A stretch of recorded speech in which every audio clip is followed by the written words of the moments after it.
Assalamualaikum warahmatullahi wabarakatuh. Sahabat beriman, pada video kali ini akan mengisahkan sahabat Rasulullah Shallallahu Alaihi Wasallam yang bernama Utsman bin Affan, radhiyallahu anhu. Utsman bin Affan adalah Khulafaur Rasyidin yang berkuasa paling lama, yaitu selama 12 tahun 644 sampai 656. Ia merupakan salah satu sahabat Nabi Muhammad yang menjadi Khulafaur Rasyidin ketiga, setelah Abu Bakar dan Umar bin Khattab.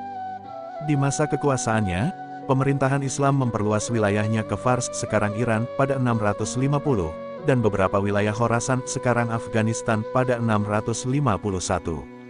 Pernikahannya berturut-turut dengan dua putri Nabi Muhammad dan Khadijah membuatnya mendapat julukan Zunnurain atau pemilik dua cahaya. Utsman bin Affan lahir di Taif, Jazirah Arab, pada 579 Masehi atau 42 tahun sebelum hijrahnya Nabi Muhammad Shallallahu Alaihi Wasallam. Nama lengkap Utsman bin Affan adalah Utsman bin Affan bin Abi al-Ash bin Umayyah bin Abdus Syams bin Abdu Manaf bin Qusay bin Kilab. Ia berasal dari Bani Umayyah, ayahnya bernama Affan bin Abi al-As dan ibu Khalifah Utsman bin Affan bernama Arwa binti Quraisy. Utsman bin Affan lahir dari keluarga kaya dan berpengaruh di suku Quraisy. Ayahnya adalah pedagang kaya dari Makkah. Sejak kecil, ia sudah mendapatkan pendidikan yang baik hingga menjadi salah satu orang di Makkah saat itu yang pandai membaca dan menulis. Sebelum datangnya Islam, ayahnya meninggal dan meninggalkan warisan yang cukup besar. Berbekal warisan tersebut, ia memantapkan diri sebagai seorang pedagang, seperti ayahnya. Meski berasal dari keturunan dua suku kaya dan terpandang di Mekah, ia tidak tumbuh menjadi pribadi yang sombong.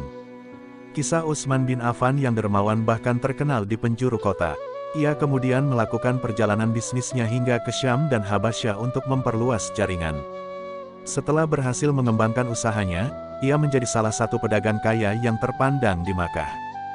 Dalam menggeluti dunia bisnis, Utsman menjadi teman dekat dari Abu Bakar karena sesama seorang pebisnis.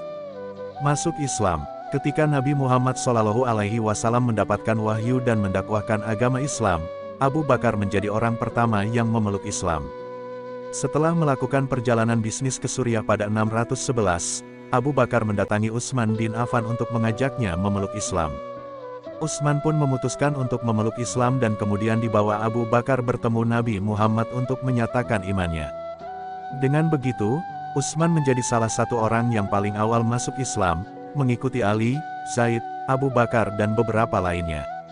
Sejak saat itu, ia selalu setia kepada Nabi Muhammad Shallallahu Alaihi Wasallam dan menjadi salah satu sahabat utama Nabi. Ketika mendapat seruan untuk hijrah ke Madinah, Utsman menjadi salah satu orang yang berangkat dan menemani Nabi Muhammad Shallallahu Alaihi Wasallam menyebarkan Islam hingga akhir hayat Nabi. Utsman memiliki keutamaan lain karena menikahi dua putri Nabi Muhammad Shallallahu Alaihi Wasallam secara berturut-turut, yaitu Ummu Kulsum dan Ruqayyah. Menjadi khalifah. Ketika Nabi Muhammad Shallallahu Alaihi Wasallam meninggal pada 632, Abu Bakar menjadi khalifah yang memimpin umat Islam.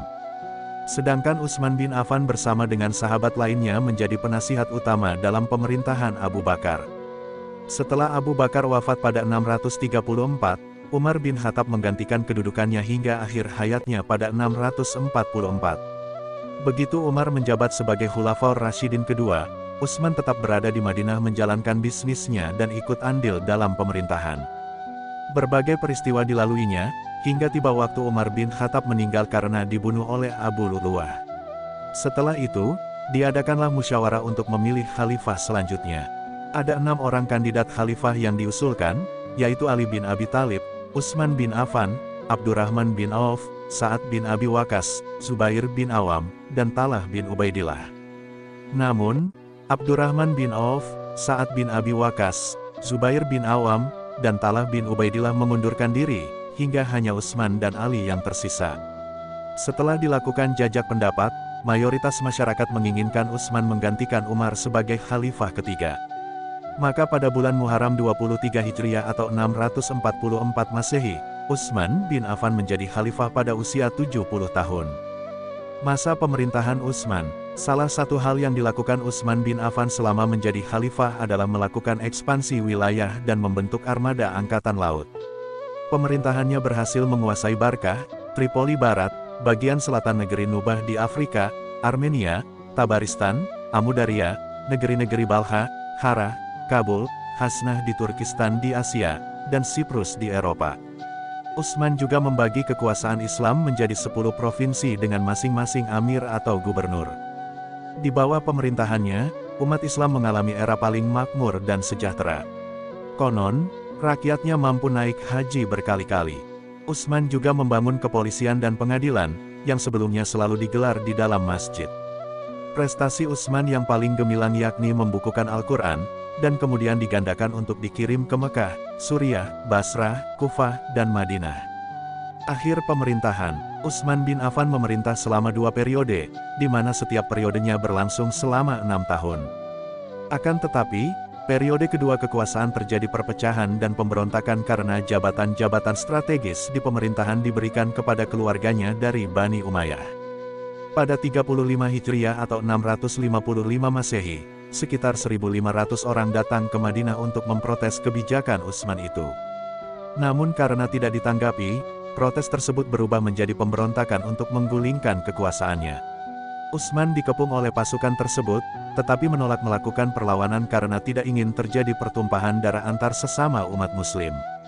Khalifah Utsman bin Affan wafat pada tahun 656 setelah pemberontak yang bernama Al-Ghafiqi berhasil masuk lewat atap dan menemukan kamarnya.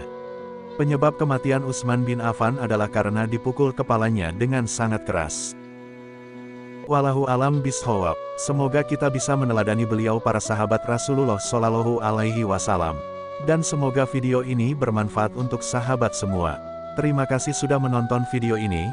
Dukung channel ini dengan cara subscribe dan like video ini. Sampai jumpa di video selanjutnya. Assalamualaikum warahmatullahi wabarakatuh.